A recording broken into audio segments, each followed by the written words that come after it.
Alright, folks, welcome. I would like to give a little opinion. I'm trying to figure out what really took place in the year 2011 with the Japan tsunami. I'm trying to figure out how come many people did not survive the tsunami.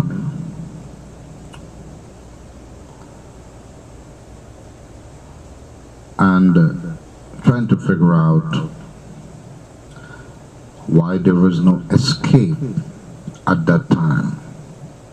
Trying to figure out how high this water really came in the lower coast of Japan. It was a very big tragedy in 2011, as the tsunami was followed by a very big scale of earthquake. Now it is said that earthquake destroys homes, buildings, everything that's in its path. That's including tsunami. Now, my opinion, I would say that you have a better chance of surviving an earthquake if you're not in a building or your home. When an earthquake occurs and you happen to see trembling or feel trembling in a building or your home, it's better to exit, run out to the streets, away from buildings where debris may come down. You have a better chance of survival, a better chance of not getting yourself hurt. Now, I know it happened suddenly. At that point, at that moment, there is not much thinking about escaping. You feel safer being in your home or a building. You may want to say that you're guarded by those walls. In many cases, that's not the case. It's better to be away from buildings and homes. Run out to the streets, distance away, stand there, hey, and hope that the earth doesn't crack in two where you're standing, right? Okay, I chose this video because of different clips and different scenery where we could give an opinion of what really took place in the 2011 tsunami in Japan. As we are looking here, this is just before the ocean came in. Now, this what we're looking here at. We're looking at all this. This is manufacturing companies, oil plants. Now we look at the level. This is the seawall here. Now, this is the seawall that no one would expect the tsunami to come in so bravely and climbed above the height of this wall. If, let's say, for example, the ocean had risen up to here, halfway of this wall, then we know it would have paddled its way through and come back where there's no more entry for it to go. It's going to go back to the ocean. But at this point, that wasn't the case. The ocean kept rising above the wall, which makes it which makes the land more vulnerable because it's below the seawall level. All right? For example, you have places like Guyana, which is below sea level. This could happen anywhere, not because it's in the south. Trust me, it could happen everywhere. That's the nature. That's Mother Nature, I would say. No one can predict what can happen on this earth today. Also, many are the lower level where lands are vulnerable, below sea level that is, lands are vulnerable to not only tsunami, but a high wave if it should ever occur. This is what you may call a crane or a drag line. Fortunately, this carries a lot of weight. That's why it still stood there in one piece when the water receded back into the ocean. This is about when the water was beginning. Look carefully, the ship, the cargo ship,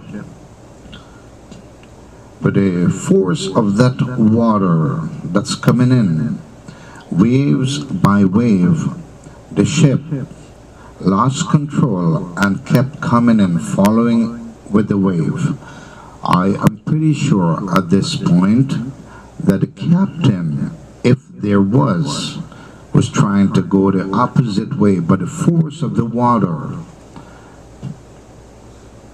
it just trolleyed that cargo ship into land. Once again, we're going to take a look now at this part here. This is the wall. The wall is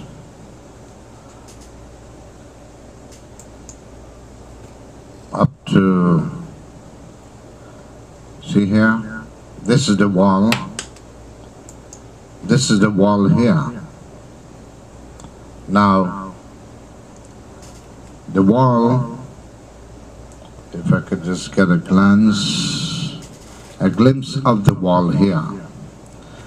This is the height of the safety or the sea wall. Now, in a few moments, this ocean, the water that's coming in, waves by waves, will tend to rise above the surface and the height of this wall. That's when it started going into land.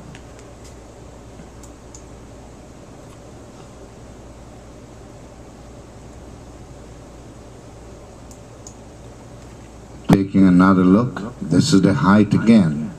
Remember, the water comes here. It would have been safe, but instead it went above the seawall. We're looking at about 30 to 50 feet of water. That's the ocean that came in. Now, it's said to be known that tsunami will keep rising. The ocean will keep rising as it comes into land. It's usually stopped when there is higher land. The water will back up to each other. The waves will kick back, stay at a certain level for a period of time, and then it will deceive back into the ocean. Well, fortunately for those that have that kind of a land where they're living in, unfortunately for those that doesn't. This is a safety zone. This is a parking lot above the road. Now, this is much of a second story parking lot where, of course, you have people standing, cars parked. This is a road. This road is about 40 feet below the second story building. If you live in a second story, you could picturize or get familiarized to what I'm trying to say. That's about a height from the surface of the road. Now these are cars that's parked, and these are cars that's traveling. When the ocean rises, that water, for us looking at this, we could always say we're going to be able to escape. But when that water came in, it came to almost the second floor here of this parking lot, which means this entire road was fully covered with a 30 to 40 feet water, high pressured wave that's coming in from the ocean, kicking back one after the other. Where could you have gone at that time? That's why in a few scenes we may see cars floating up in the air that's 30 feet above the surface.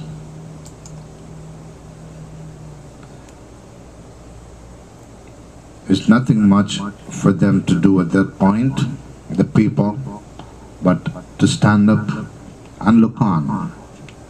We may say that why didn't they drive away? Why didn't they run away? But at that point, no one knew as how high that water will come. Everyone wants to see a little piece of the action, but not to expect it's going to happen this way. Now you got two workers here that's standing on, we would say, the third floor of that structured building where they are apparently working in. We got factories going on here. Now, if you keep a good look at these two wheels here, the water, this is the ocean, and the water is not going to stop until the ocean becomes level with the ocean. The wall we are talking about, it's covered dramatically in, wouldn't say seconds, but in minutes. That's because of waves, kicking waves coming in non-stop. It's like standing in here. This was land here. Standing here is like standing in the ocean. These are trailers that's parked here. The water will rise as much as the height of these trailers. Now imagine you standing on a trailer next to you. Normally, on a good day, I'm pretty sure many of you have trailers around your neighborhood. Maybe in the streets you're walking by, you see one passing the road. Try to picturize you standing alongside the trailer, the height of yourself alongside the trailer, and try to figure out when the water came above these trailers, how high it would have been. It's like standing in the middle of an ocean with pressured waves with the current flow. Current flow, people wonder, what do you mean by current flow? Is that current in the water? Well, it's an old saying, or it's a common saying, that current flows faster through water. That's true. We're talking electricity there. But this is a normal, only water flowing through, which comes with pressured waves. That's from the ocean directly. They're coming in one direction non-stop. So they will kick and kick each other. And the faster the kick that comes in, the smaller wave becomes bigger in a tsunami case. If you could see clearly, the water is just circling, coming in. Because the reason why we see that rotation, it's not because of wind. It's just because the water had no place to really go. So what it does, it hits one end and it turns around back and kick by itself. It kicks itself around. If there is no entry for that water to escape, it will keep piling up, which is very common. And then that's when trouble starts. For example, this is a trailer. You can see the wheels. These are trailers.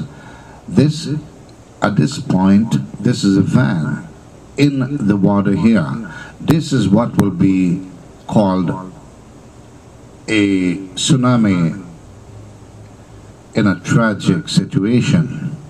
This is normally a rain, a little bit more than a rainfall water, maybe about a feet high from surface. At this point, if we're standing here, we may say, oh man, we could run away from this, we could walk away. Yes, that's pretty true. But that's if we are fast enough to think that this water will rise above halfway of this trailer. Halfway of this trailer, which now, that's why it caused, you look at some videos, you're like, the cars, the vans, the trucks are moving around like toys. It's not the pressure of the water that brings these vans or these cars up in the air. It's the depth of the water. They got nowhere, no gravity anymore to stay on ground. So this water will pick them up and they tend to float. You may think it's kind of safe to be in your car in a tsunami like this. If you have no choice of escaping to a safety location, then the better choice to be in your car, in your vehicle. Let the water take you around. You're going to float by, you're going to hit things, and hope for the best.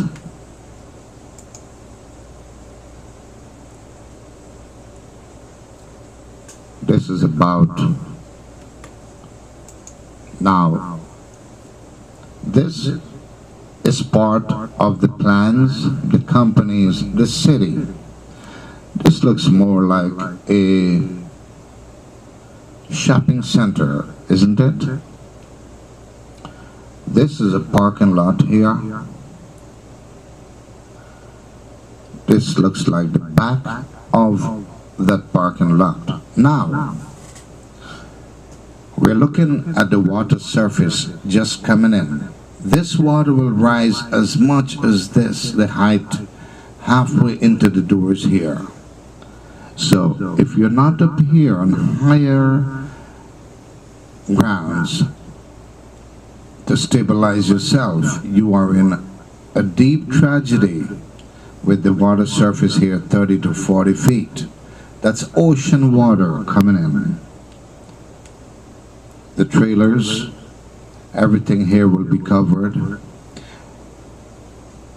Now, the water is coming in. It's coming in with pressure. It has nowhere to go, so it's going to circle itself until it overflows. Remember those trailers? They start getting covered.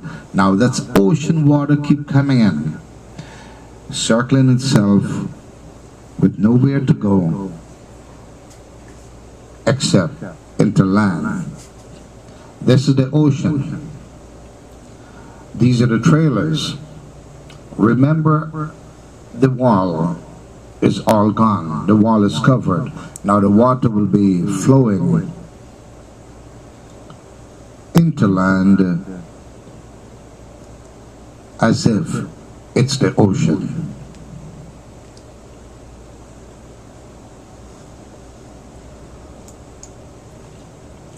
These are the two gentlemen standing there. Now at this point, they had a choice earlier. Should we leave? Should we not? I'm pretty sure one may suggest that we stay to see what's going to happen, or maybe it's not going to be so dramatic or so great as they emphasized, but this is the reality of it now. With this situation here, there will be no help for these two gentlemen. Looks like they're standing on solid grounds if this keeps up. These are trailers. These will all be covered. That's how high this water is going to keep coming in. Look at the horizon. Look at the surface here. This is where the waves are going to keep coming in non-stop.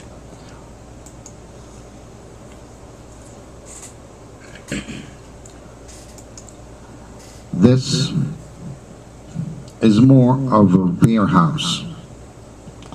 Now, you're looking at waves directly from the ocean. If we were to stand on the ground here, in our minds, in our thoughts, we could be like, okay, it's not going to be that bad. Maybe we could run away. We could climb on one of these trees. But unfortunately, or we could climb on this pole. Unfortunately, that will not be the case, because the water comes in with a great force. With the ocean, you could say this is like being in the ocean in a ship. This is the warehouse here. What caused buildings to deteriorate or loss from the foundation is because you're looking at salted water. This is not sweet water, this is salted water from the sea. It's like almost putting a building into the ocean with no foundation. Now this water will come here, force its way through. You could see it's breaking the gates, the doors of this warehouse. Now it's going to force itself. Remember, water seeks its way through any entry. Water does not discriminate.